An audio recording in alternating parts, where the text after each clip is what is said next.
Welcome back to No Bias Football. I'm joined as ever by Henry Wright. Like, share, and subscribe. Lots to delve into on this week's episode. After Tottenham lose again, relegation feels so real. And I feel that not only do Tottenham fans believe it might happen, but the world football has joined what I call the party as well. We're looking at the title race as midweek games saw a shift in power towards Arsenal, but also want to have a look ahead with some massive Champions League fixtures and a huge week of Premier League football. The next 7 days will be amazing. So grab a cup of tea, glass of water, coffee, whatever it is you drink on Mondays. Strap yourselves in. Can't wait to go through this with you. Henry, how are you, my old mate? Hey, how are ya? To be honest, mate, as you can imagine, and as you saw my match reaction on the Football Terrace, I'm not doing too well. Big weekend of FA Cup's just gone, which neither of us were really involved in.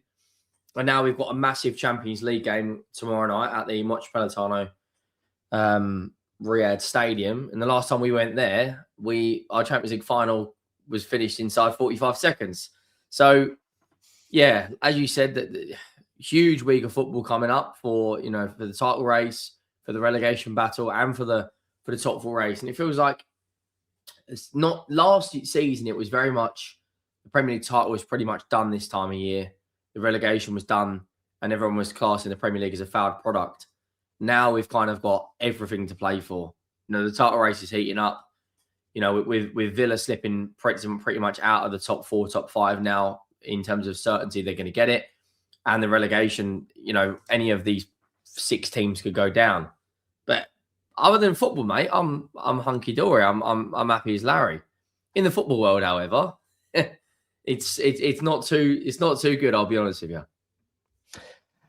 Look, I get it. Look, I had a change of heart really on Thursday night. I felt you could go down. I put the bet on. I've been talking about it for a good few weeks. When I saw that Palace defeat, something changed in me. I suddenly started to.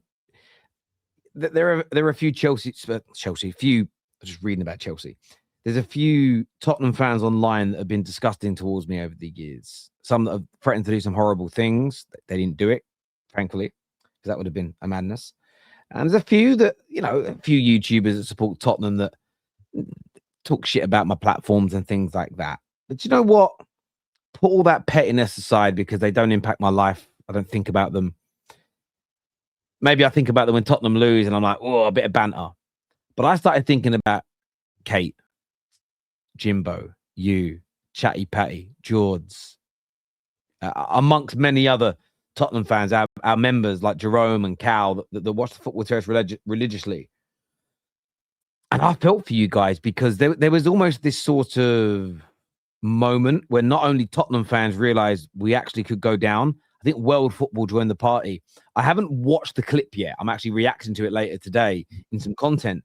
But I've seen like the still images of Abby Summers crying on TalkSport when talking about it. And that's when it sort of hit me. I'm like, I can't even really banter it at the moment anyway. At the moment, it might change.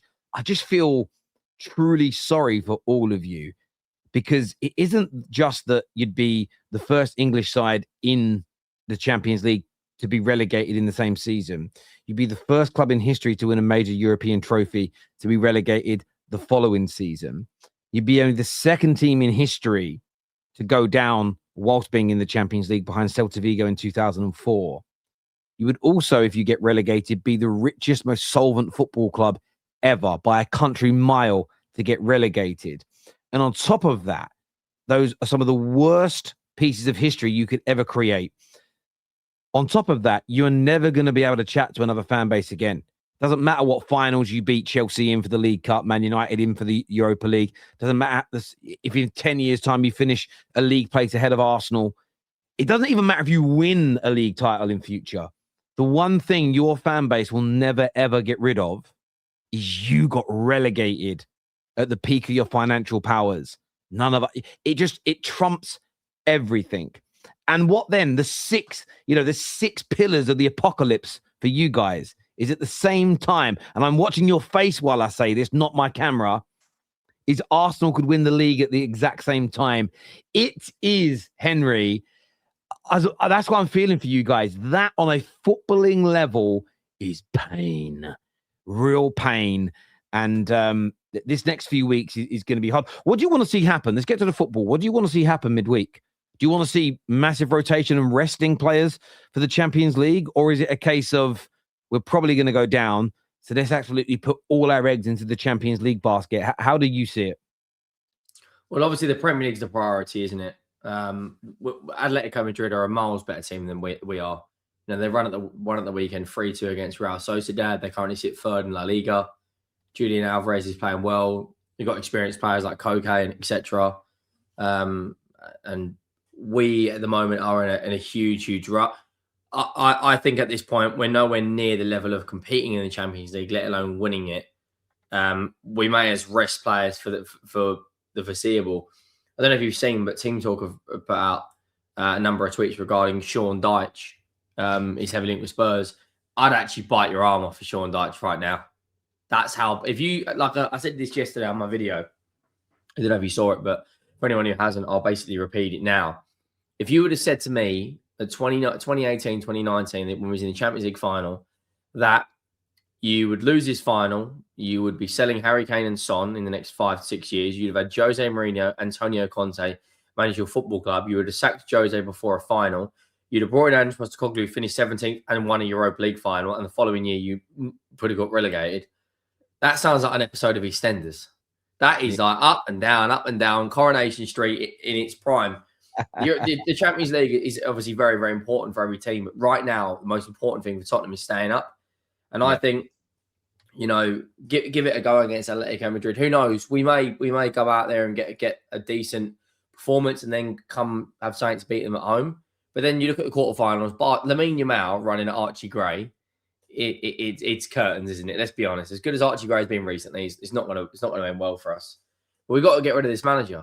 Ultimately, he was brought in to get a new manager bounce, and we've got a new manager trounce. He was brought in to get results. He was brought in to get wins, and we've conceded 10 goals and scored 3. Yeah, one against Fulham, one against Arsenal, one against Palace. You know, Van der Ven getting sent off isn't on Igor Tudor. Ultimately, that is not a management decision. That's poor from Van der Ven. You know, thankfully, it's only a 1-game ban, so he'll miss the Liverpool game, which, let's be real, we weren't going to win that anyway, which means going into the Nottingham Forest game, we'll have Romero and Van der Ven both back, and we have to win that. It's as simple as that. That game is now bigger than, I'd actually would argue that's the biggest game in Premier League history for us. Because if we lose to we lost to Crystal Palace, if we lose to Nottingham Forest, and they go out and beat Fulham at the weekend, which is at the City Ground, and we've got to play Liverpool, we could be in a situation where we're 6 points behind Nottingham Forest. Now, I'm going to put my neck out on the line. I think Man City won't beat West Ham. I think West Ham will get something in that game. The fact that it's slap bang in the middle of the Real Madrid games, the fact that it's an 8 o'clock at the London Stadium, they're fighting for their lives with uncertainty if Haaland's going to play. I think West Ham get something. And those two teams have a lot more fight than us, Terry. And you look at us right now, we're not a wounded animal. We are a dying animal. We are an animal that's fighting for breath. That's how bad this relegation battle has got. The fact that, you know, Patty's being bantered online because he's ranting and raving in the stadium. Abby Summers is crying on TalkSport. Expressions is losing the will to live. And then there's me kind of in the middle of all three of them trying to figure out what's going on. It's just, mate, it's so bad.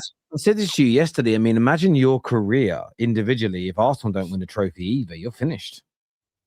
Yeah, like as bad as it is from a Spurs perspective, that like you got to look at Man United last year. This goes to show you how much better their recruitment's been than us. You finished what, 15th last year? We were 17th. Yep. There wasn't a huge amount between our teams. We both managed poorly. We kind of just dug in throughout the season. Look how far you've gone up since Carrick's come in. Like the fact that we were 16 points above West Ham on January the 1st, or something stupid like that. And now we're level on points to them, or 1 point above them. That is unacceptable, mate. Like as you said, we're the 6th, 7th richest club in the world. We got over £1 million coming in every single match day, and right now it's laughable. You know, £92 million we're paying for Conor Gallagher. The maths come out. Well, this is what's crazy, right? Our recruitment has been better, but there's always this feeling when a manager leaves was Ange holding you back? Well, the answer right now is no, because you've had 2 different managers after him, and it's not as though you're getting any better. Was he perfect? Was he sometimes a problem? Absolutely. But you've kind of got your answer that Ange wasn't the reason you were doing so badly. Where with Man United, I still think we've got an average squad. I still think we've only got a handful of very good players. But Ruben Amorim only winning 1 game in 3 was more of an Amorim problem, because I still felt with an average squad, we could be winning 50 to 60% of our games. And we are doing that now. And do I think Michael Carrick's the greatest coach in the world? No. And I think there are much better coaches out there that could, but you've got to get the recruitment right. What's been discovered with Tottenham is that your squad ain't near. Now, do I still think it's one of the bottom 3 squads in the league? No. The problem is you then get into the psychology of it.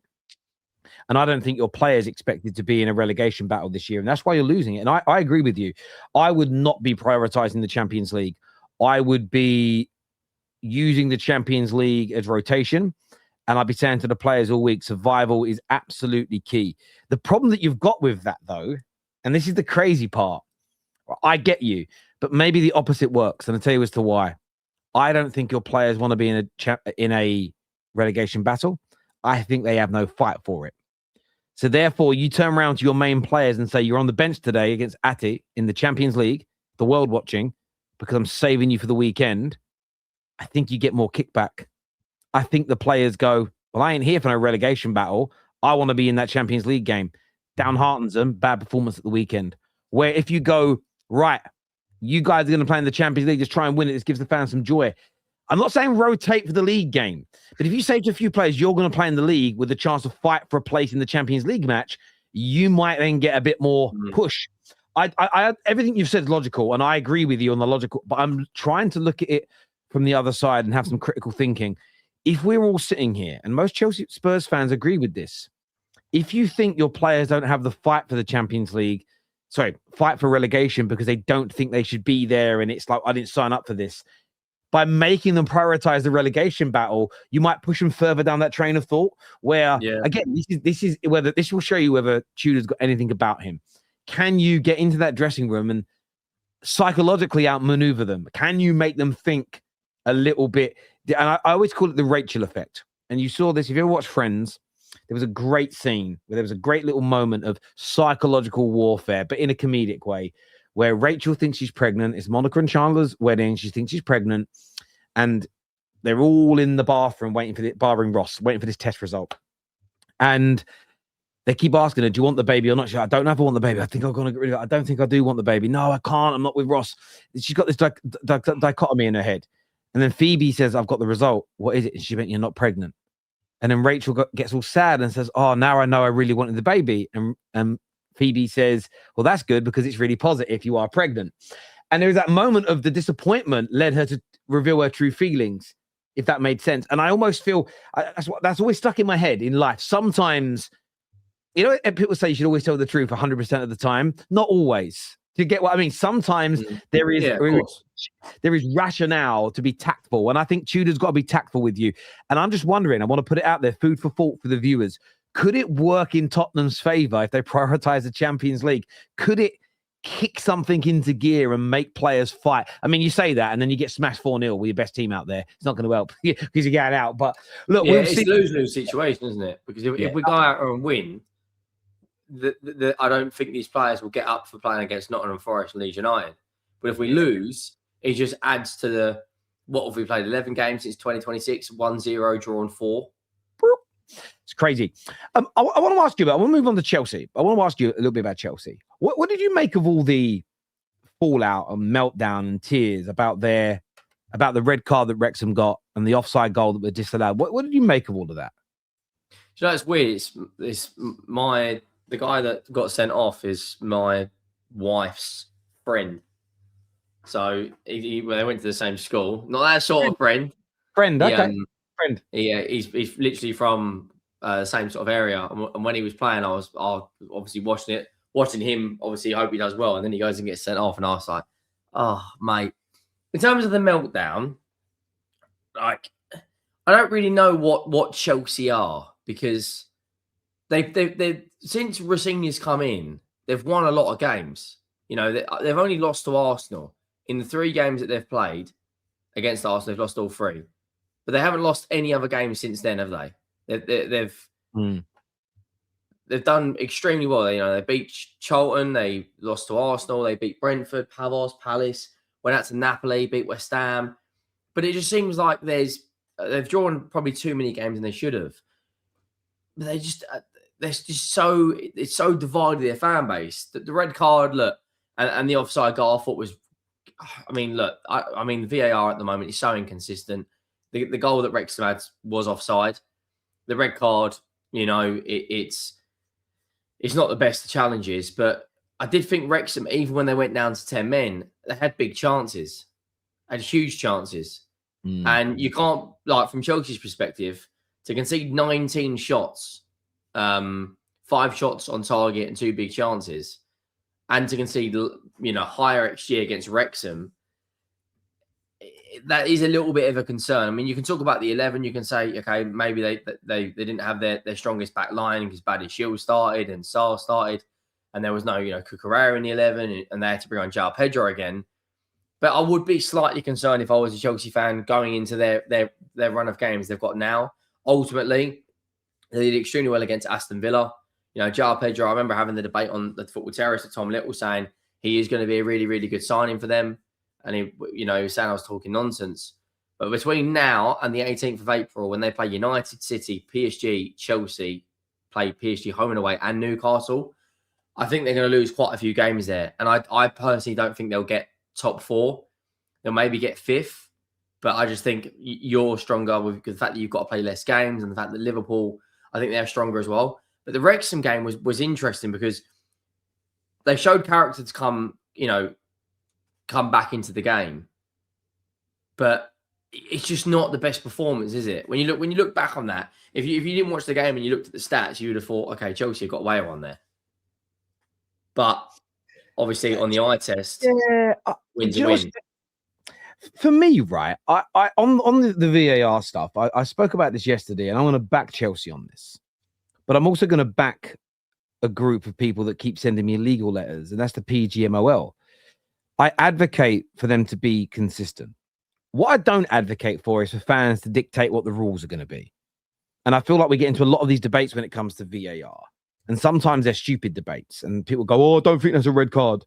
Why? Because I think that it shouldn't be a red card. The game's gone soft. Oh, so you think they've followed the law then? Yes.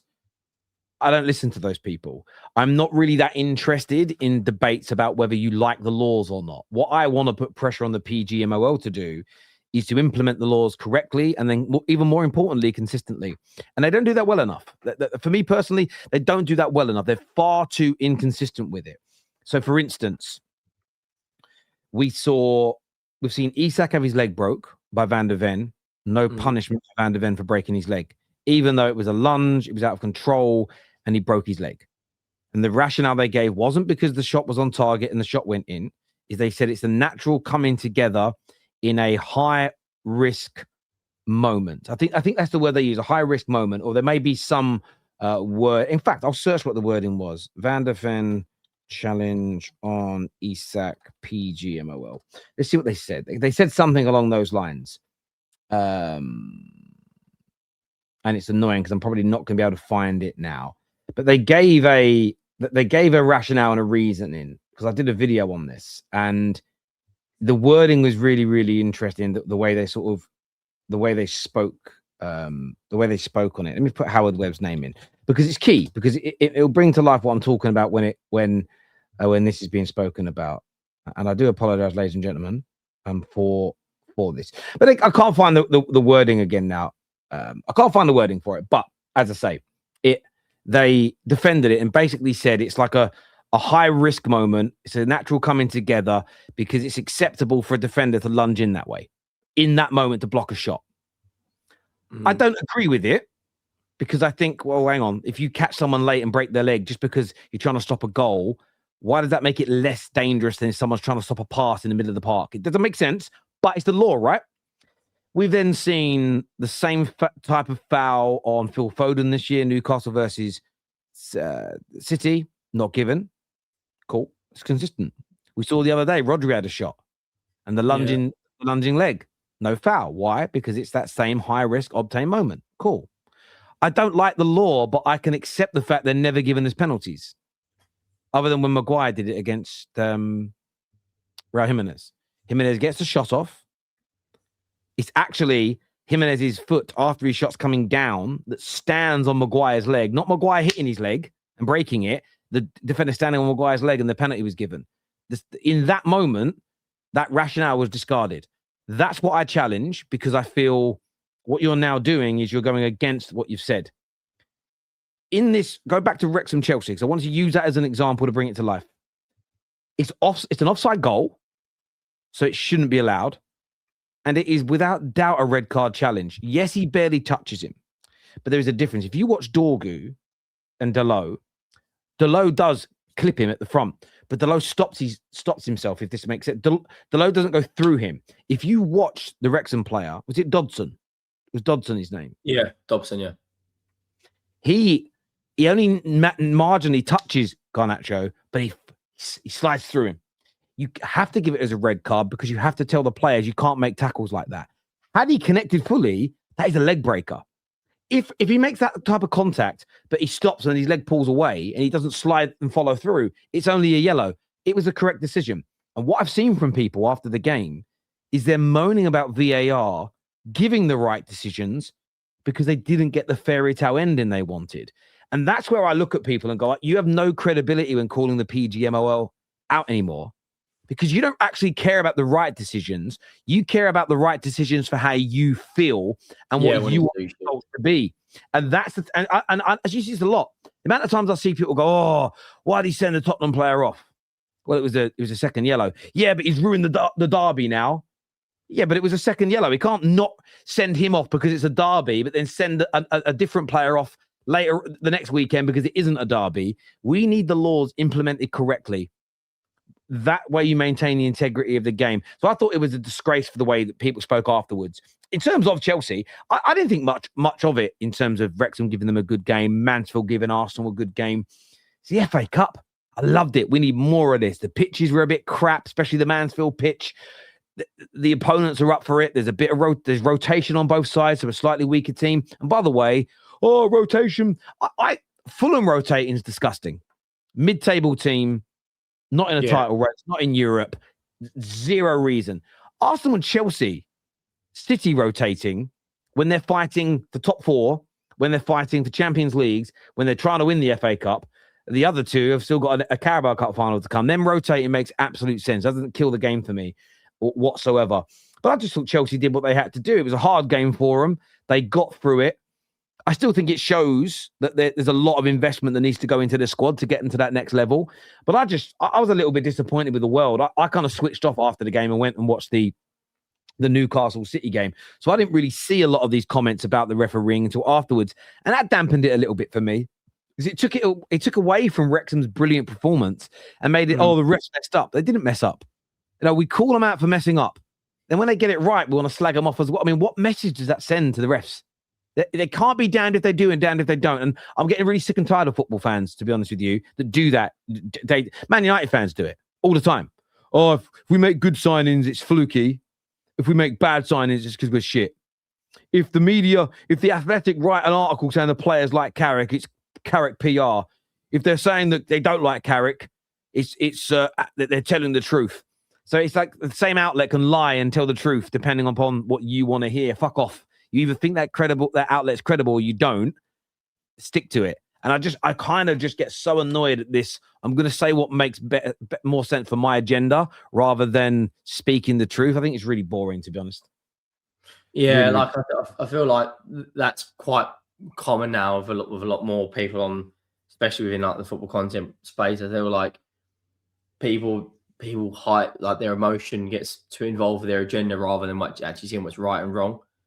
The thing that annoys me, like going back to what you said about VAR, is in the Wrexham game, that sort of foul in the Champions League, I don't think will be a red card because there's a bit more lenient.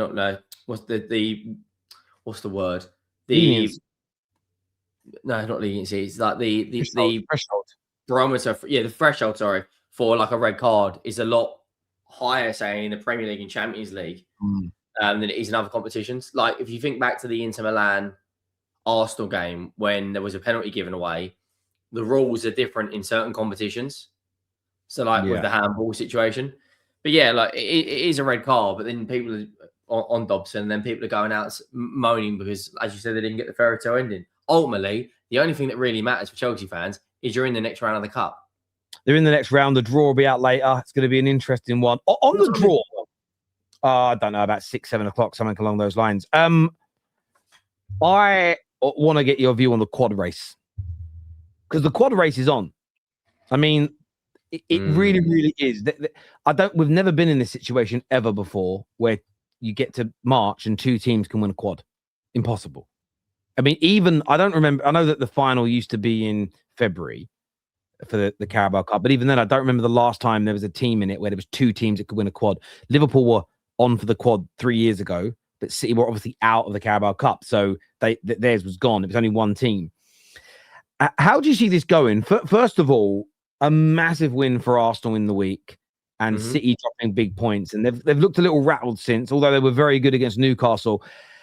A lot of the talk about the quad is happening. Do you think that's sensible for that conversation to now be taking place, or do you think it's all a little bit premature? Look, it's a huge story, isn't it? The fact that the 2 English teams potentially could do the unthinkable. The 2 best teams in the country by some distance play each other in the cup final.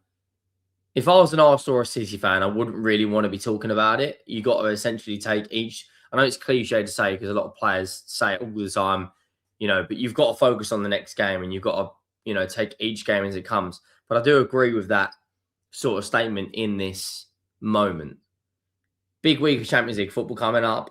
Both teams got through the FA Cup. Arsenal's game felt like a traditional FA Cup, magic of the FA Cup, muddy, horrible pitch against a League One opposition that have got nothing to lose, take the game, score a goal. And City go out there and beat Newcastle for the 3rd time this season or the 4th time this season. In terms of quad talk, though, I just think it's a little bit early, give it a couple of weeks, maybe the week before or the week after the cup final. See whoever wins that, and then whoever does win that can have their chest completely out. What I would say is in terms of, you said Man City look little bit rattled.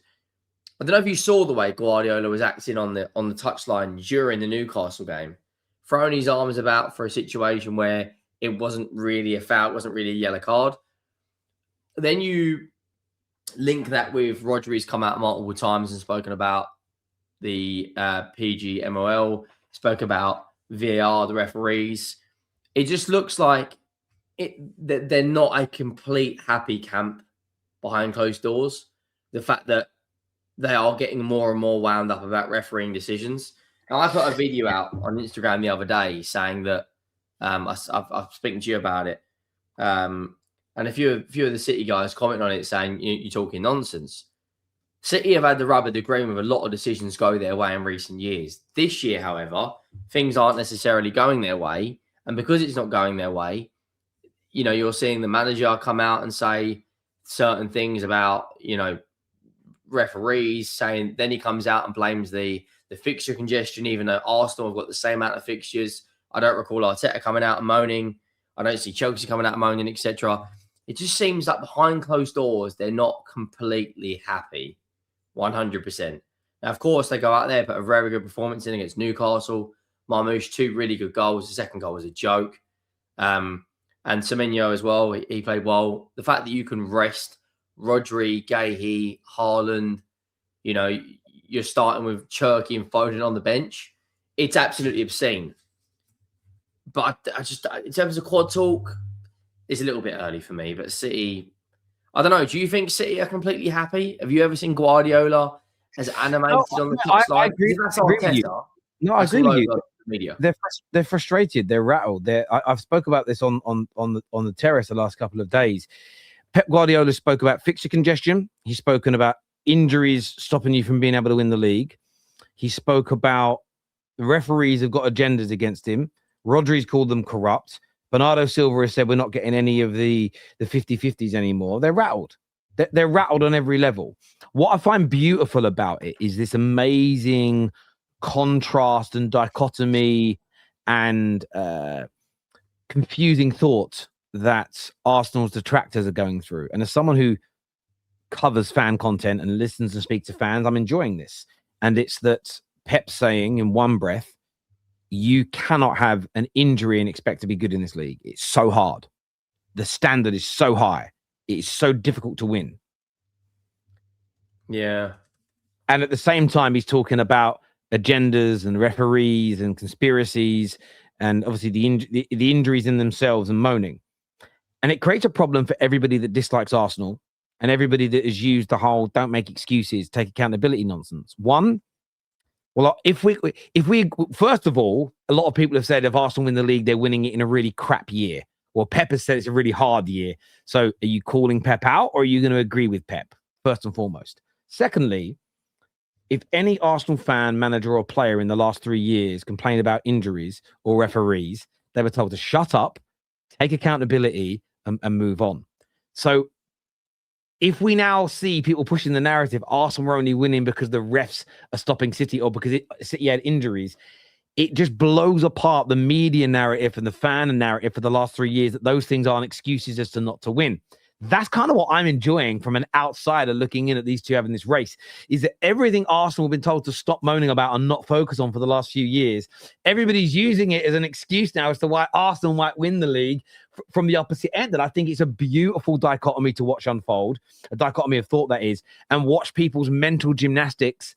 I watched a bit of Crufts yesterday, watching the Border Colliers run through the maze. That's like, that's how it gives me that same thrill of watching someone try and mentally get out of that trap they've put themselves in. That's the crazy part. No one put these guys in it. So watching Pep melt down is beautiful because the reason injuries are an excuse. I've never said they're not. They are a reason your team can't be as good. But often you start doing it when you're really panicking.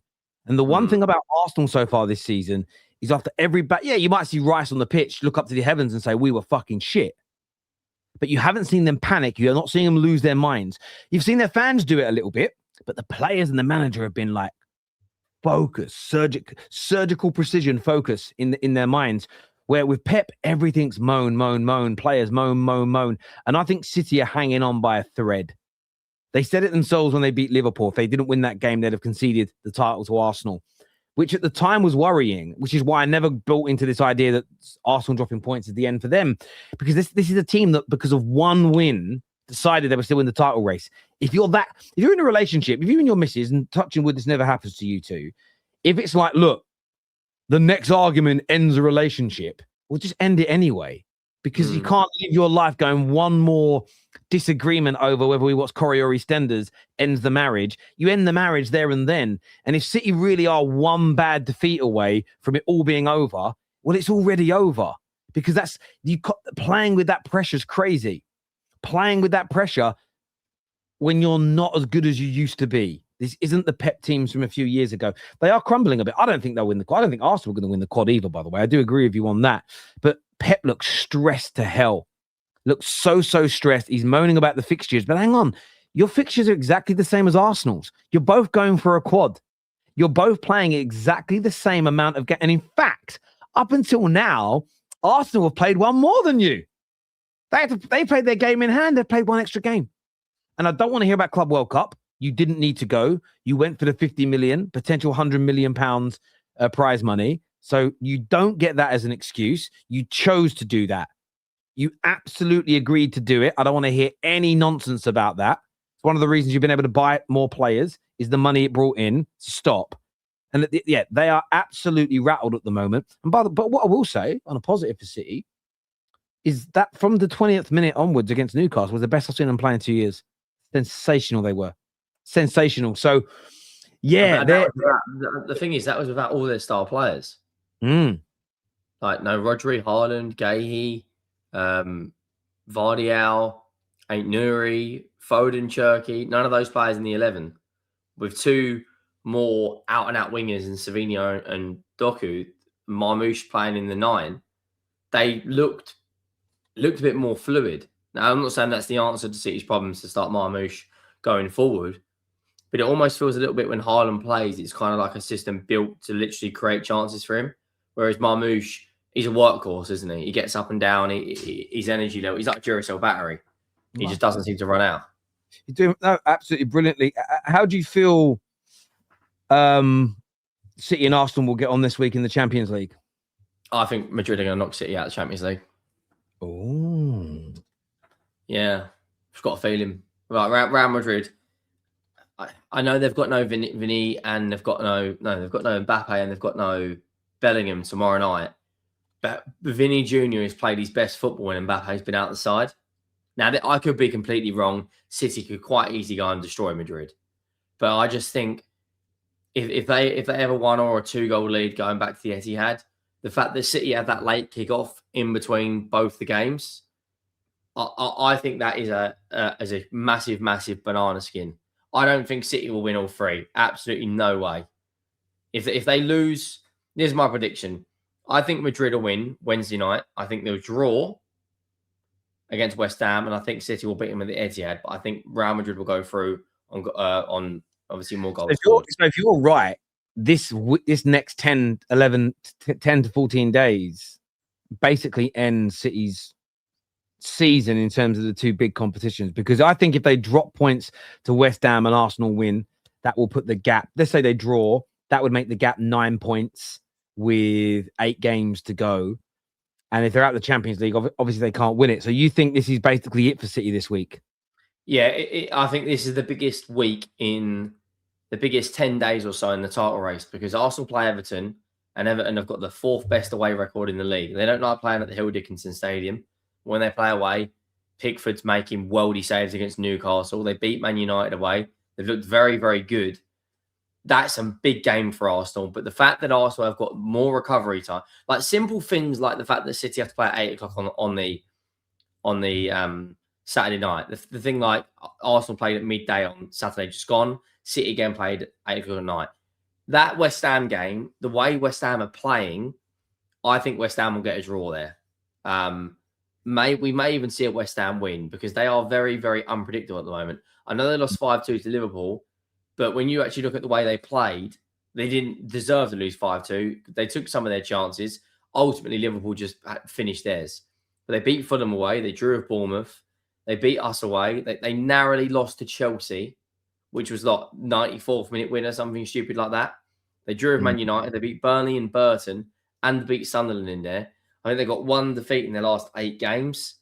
I just have a feeling, because it's under the lights, they're fighting for their lives, and the fact that they play before Tottenham and Forest, because obviously we would both play on the Sunday. West Ham have got a point to prove, and they look like, out of the 3 teams, out of us, Forest and West Ham, they look like the most likely to stay up. And I just think there'll be huge pressure on City. If they draw that game and Arsenal beat Everton, it's done for me. I don't see them. I mean, Arsenal would have 8 games left, and they'd have a 9-point lead. So they would need 6 more wins out of their last 9 to absolutely guarantee it. But at the same time, City would also have to win every single match. They go away to Chelsea soon. They then play, because if that happens, if your thing happens, I mean, right now I see Chelsea getting a point against them at least. If they go to the Etihad and they're any more than 7 points behind, Arsenal can just play for a draw, get a draw, and the league title race is over. That's it, done. Isn't it 5 wins if they beat City as well? Yeah, but then again, it depends on the point difference. But let's just say your world's right, and they get a draw this weekend, and it's 9 points behind all the way up until the game at the Etihad. Forget beating them. If you draw, it'll be 9 points ahead with like three or 4 games to go, and essentially I think it'd be 4 games to go after they play each other. Let me just check here. It'd be like 4 games to go. The point I'm making is, with 4 games to go, let's just go to City's fixture so it's easier to work out. If we go to 4 games to go, how many games after that? Sorry, 5 games to go. If they're 9 points behind with 5 games to go, to create a 10-point swing over those 5 games, Arsenal have basically got to.